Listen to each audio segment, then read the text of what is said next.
রাজ্য সফরে স্বরাষ্ট্রমন্ত্রী অমিত শাহ শহর জুড়ে নিরাপত্তা আঁটসাঁট। রাজভাষা সম্মেলনে ভাষা নিয়ে তাৎপর্যপূর্ণ বার্তা অমিত শাহের। গর্ভবতী মহিলা এবং বৃদ্ধা সহ একাধিক ব্যক্তিকে আক্রমণের অভিযোগ হয় মহকুমা আশারামবাড়ির সীমান্ত চামু বস্তিতে। বাইক দুর্ঘটনায় প্রাণ হারাল 29 বছরের এক যুবক। রাজধানী আগরতলার কুঞ্জবনস্থিত নেহেরু পার্ক সংলগ্ন লিঙ্গ সমতা শীর্ষক দুদিনব্যাপী জাতীয় কর্মশালার উদ্বোধন আগরতলার ঐতিহ্যবাহী এনবিপি কলেজের রবীন্দ্র হলে। কেন্দ্রীয় স্বরাষ্ট্রমন্ত্রীর আগমনের আগে কালো পতাকা দেখিয়ে বিক্ষোভ কংগ্রেসের হিন্দি ভাষা চাপিয়ে দেওয়ার অভিযোগ। অসম নির্বাচনের আগে অসম সফরে অমিত শাহ, বিরোধীদের একহাত নিলেন অমিত শাহ। সভায় ভারত বাংলার সীমান্তে অনুপ্রবেশ নিয়ে বজ্র গর্জন অমিত শাহের।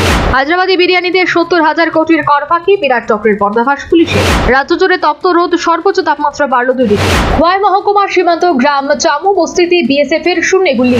চামু বস্তির এক বাড়িতে ঢুকে হামলা এবং মারধর অভিযোগ 70 নম্বর বিএসএফ এর একাংশ জওয়ানদের বিরুদ্ধে। চামু বস্তিতে এই মারধরের ঘটনায় আহত মোট 3 জন গ্রামবাসী। মারধরের ঘটনায় আহতদের মধ্যে নমিতা দেব নামে এক বয়স্ক মহিলা খোয়াই জেলা হাসপাতালে চিকিৎসাধীন। খোয়াই মহকুমা সীমান্ত গ্রাম চামু বস্তিতে ঘটনার খবর পেয়ে ছুটে আসে বিএসএফ এর 70 ব্যাটালিয়ন কমান্ডো। ঠিক কি কারণে এই ধরনের ঘটনা ঘটলো তার প্রতিক্রিয়া সীমান্ত বাহিনীর জওয়ানদের কাছ থেকে পাওয়া যায়। রাজ্যে জনসন্ত্রাস অব্যাহত। রাজধানীর কুঞ্জবন এলাকায় বাইক দুর্ঘটনায় প্রাণ হারালো এক যুবক। নেশার বিরুদ্ধে সরব বাম যুব সংগঠন। নেশা কারবারিদের বিরুদ্ধে ব্যবস্থা গ্রহণের দাবিতে মধুপুর থানায় ডেপুটেশন ডিওয়াইএফআই। এমবিবি কলেজে লিঙ্গ সমতা শীর্ষক 2 দিনব্যাপী জাতীয় কর্মশালার উদ্বোধন। এমবিবি কলেজের অর্থনীতি এবং রাষ্ট্রবিজ্ঞান বিভাগের উদ্যোগে লিঙ্গ সমতা শীর্ষক জাতীয় কর্মশালার আয়োজন করা হয়। লিঙ্গ সমতা শীর্ষক 2 দিনব্যাপী কর্মশালার প্রধান অতিথি হিসেবে উপস্থিত ছিলেন পদশ্রী অধ্যাপক অরুণোদয় সাহা। লিঙ্গ সমতা শীর্ষক কর্মশালায় বক্তব্য রাখেন বর্ধমান বিশ্ববিদ্যালয়ের অধ্যাপক সন্তোষ কুমার পাল। আগরতলা প্রেস ক্লাবের উদ্যোগে শুরু হতে যাচ্ছে সাংবাদিকদের প্রিমিয়ার লিগ।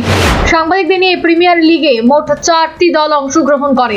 হিন্দি ভাষাকে দেশের মানুষের উপর চাপিয়ে দেওয়া হচ্ছে অভিযোগ কংগ্রেসে। কেন্দ্রীয় স্বরাষ্ট্রমন্ত্রী রাজ্য আগমনের প্রাকালে হিন্দি ভাষা ইস্যুতে ময়দানে নামল কংগ্রেস।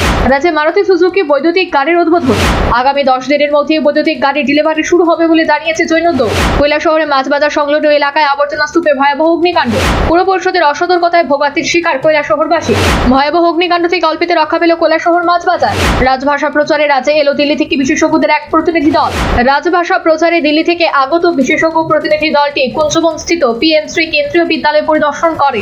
জাতীয় সড়ক সহ রেল অবরোধের কর্মসূচি প্রত্যাহার করল Tripura gorilla returnees demand committee. বৃহস্পতিবার রাতে রাজ্যের জনজাতি কল্যাণ মন্ত্রী বিকাশ দেববর্মার দাবি পূরণের আশ্বাসে অবরোধ কর্মসূচি প্রত্যাহার করল গরিলা রিটার্নিজ ডিমান্ড কমিটি। রাজ্যে সকাল সন্ধ্যায় ঠান্ডা নামে। রাজ্য থেকে শীত প্রায় বিদায়ের পথে। ভারত মহাসাগরে সৃষ্ট ঘূর্ণাবর্ত নিম্নচাপের রূপ নেওয়ার আভাস। বাবরের নামে স্থাপত্য নির্মাণের নিষেধাজ্ঞা চেয়ে দায়ের মামলা শুনানি খারিজ করল সুপ্রিম কোর্ট। সন্ত্রাসবাদীদের সন্ধানে মহারাষ্ট্রে 2 জেলায় অভিযান চালালো এসটিএফ, গ্রেফতার একাধিক। গুজরাটে এসআইআর প্রক্রিয়ায় বাদ পড়ল 68,12,711 জন ভোটারের নাম। বহিরাজ্যে গাড়ির জন্য টোল ট্যাক্স বৃদ্ধি করল হিমাচল প্রদেশ সরকার। উত্তরপ্রদেশের বারাণসীর পাতগড়ি তোলার কাছে একটি জঙ্গলে উদ্ধার একটি কাটামুন্ডু।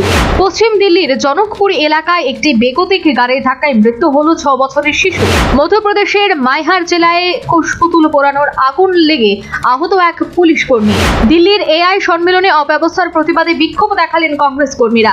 এসআইআর নথি যাচাইয়ের কাজ করবেন আদালতের আধিকারিকরা, নির্দেশ দিল সুপ্রিম কোর্ট। হায়দ্রাবাদের বিরিয়ানি ব্যবসায় 70,000 কোটি টাকার কর ফাঁকির চক্র ফাঁস করল পুলিশ। দিল্লির এআই সামিটের প্রশংসা করলেন তিরুবনন্তপুরমের কংগ্রেস সাংসদ শশী থারুর। 2 বছরের সংসদে একটিও লিখিত প্রশ্ন না বিজেপি সাংসদ অভিজিৎ গঙ্গোপাধ্যায়। কশ্যপ কুকুরের দাবিতে দিল্লি হাইকোর্টে মামলা করলেন তৃণমূল সাংসদ মহুয়া মিত্র। হাসপাতালে চিকিৎসা না পেয়ে প্রাণ হারালেন শিলংয়ের সাংসদ রিকি এইচ সিংকর। উত্তরপ্রদেশের গোরক্ষপুরে চোখের ছানি অপারেশন করাতে গিয়ে দৃষ্টিশক্তি হারালেন 9 রোগী। প্রধানমন্ত্রীর বাসভবন সংলগ্ন 3টি বস্তির 717টি পরিবারকে উচ্ছেদের নোটিশ দিল কেন্দ্রীয় সরকার। কেন্দ্রীয় স্বরাষ্ট্রমন্ত্রীর এক মানহানির মামলায় হাজিরা দিলেন কংগ্রেস নেতারা রাহুল গান্ধী। ছেলেধরা সন্দেহে ঝাড়খণ্ডের একাধিক জেলায় গণপিটুনিতে আক্রান্তের সংখ্যা বেড়েই চলেছে।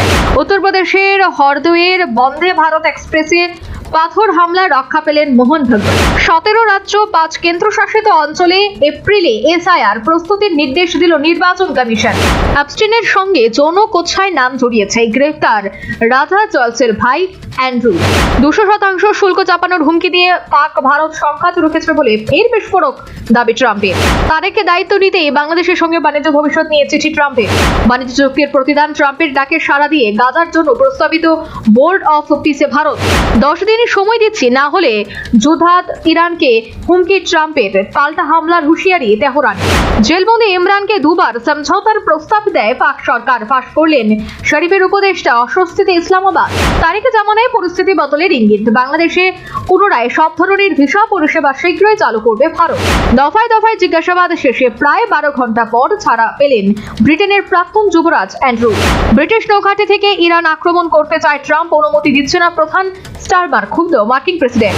সন্ত্রাসবাদী কার্যকলাপে ব্যবহার হচ্ছে আফগানিস্তানের মাটি, তালিবানকে কূটনৈতিক চরম পত্র দিল পাকিস্তান।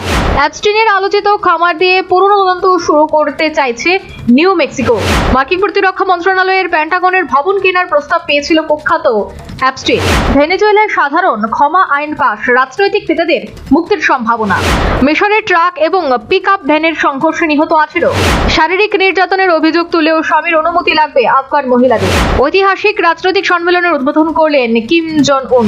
$4 বিলিয়ন মধ্যে 16 কোটি পরিশোধ ট্রাম্পের, গভীর সংকটে জাতিসংঘ। আফগানিস্তানের ভেতরে বিমান হামলায় হুঁশিয়ারি পাক মন্ত্রী। বোর্ড অফ পিসের আড়ালে গাজায় সামরিক ঘাঁটি নির্মাণের নথিবাদ। ইরানে ব্রিটিশ দম্পতি 10 বছরের কারাদণ্ড, যুক্তরাজ্যে ক্ষোভ। নতুন প্রজন্মকে রিল থেকে রিয়েলে ফেরাতে হবে বললেন শাশ্বত চট্টোপাধ্যায়। ওর লেখনীতে উঠে এসেছে সাধারণ মানুষের জীবন সংগ্রামের কথা। শঙ্করের প্রয়াণে শোকস্তব্ধ মমতা। প্রোপাগান্ডা করে মুসলিমদের অপমান। কেরালা স্টোরি 2 নিয়ে তীব্র আপত্তি জামাতের, উঠল বয়কটের ডাক। অন্ধকার সাম্রাজ্যের সর্বনাশী খেলায় মত্ত যশ, মারকাটারি অ্যাকশন, যৌনতায় রক্তাক্ত টক্সিক ডিজাইন। ঋতিক রোশন ঘনিষ্ঠ পরিচালকের রহস্য মৃত্যু, বাড়ি থেকে উদ্ধার পচাগলা দেহ, তোলপাড় বলিউড। সেলিম খানের স্বাস্থ্যের খবর যেন বাইরে না ফাঁস হয়। সালমানের পক্ষ থেকে এমনই আর্জি জানানো হয়েছে লীলাবতী হাসপাতালে ডাক্তারদের। চলছে হেমন্তের গান, রাস্তার ধারে কাপড় কাচ্ছেন কোটিপতি সুনীল গ্রোভার, সারল্যে মুগ্ধ নেট পাড়া। মার্চে কলকাতায় আসছেন রাজকুমার উপলক্ষ, সৌরভের বায়োপিক। বিয়ের 6 দিনের মাথায় সোজা এন্ডোজের অফিসে সে মুক্তি, যোগ দিলেন প্রথম টিজার ফিল্মের কাজে। তিহার জেল থেকে বেরিয়ে মহিলা বেষ্টিত হয়ে উদ্দাম নাচ, রাজপাল যাদবের ভাইরাল ভিডিও। স্টেট গেমসের লক্ষ্যে পশ্চিম জেলার ভলিবল দল গঠন, শুক্রবার অনুষ্ঠিত হবে অরুন্ধতী নগর স্কুল মাঠে। তৈরি হয়ে গেল টি-20 বিশ্বকাপের সুপার 8-এর তালিকা। অতীতে সমস্ত কিছু ভুলে ভারতের সাথে দ্বিপাক্ষিক বৈঠকে ক্রিকেটের উন্নতি চাইছে বাংলাদেশের নতুন সরকার। আইসিসি টি-20 ক্রিকেটের র্যাঙ্কিংয়ে 17 ধাপে এগিয়ে এলেন ঈশান কিষান। টি-20 বিশ্বকাপের সুপার হিটের প্রথম ম্যাচে নিউজিল্যান্ড খেলবে পাকিস্তানের বিরুদ্ধে। চোট সমস্যা কাটিয়ে অবশেষে বিশ্বকাপ ফুটবলে অংশ নেবার জন্য মাঠে ফিরলেন নেইমার। টি-20 বিশ্বকাপে সুপার 8-এর প্রথম ম্যাচে ভারত খেলবে দক্ষিণ আফ্রিকার বিরুদ্ধে। মার্চ মাস থেকে সাবরুমে শুরু হবে সিনিয়র ক্লাব ক্রিকেট প্রতিযোগিতা। আইসিসি টি-20 প্রথম তালিকার র্যাঙ্কিংয়ের শীর্ষে ভারতের অভিষেক শর্মা। স্টেট গেমসের লক্ষ্যে রাজ্যের জেলায় জেলায় চলছে 18টি ইভেন্টের ব্যাপক প্রস্তুতি।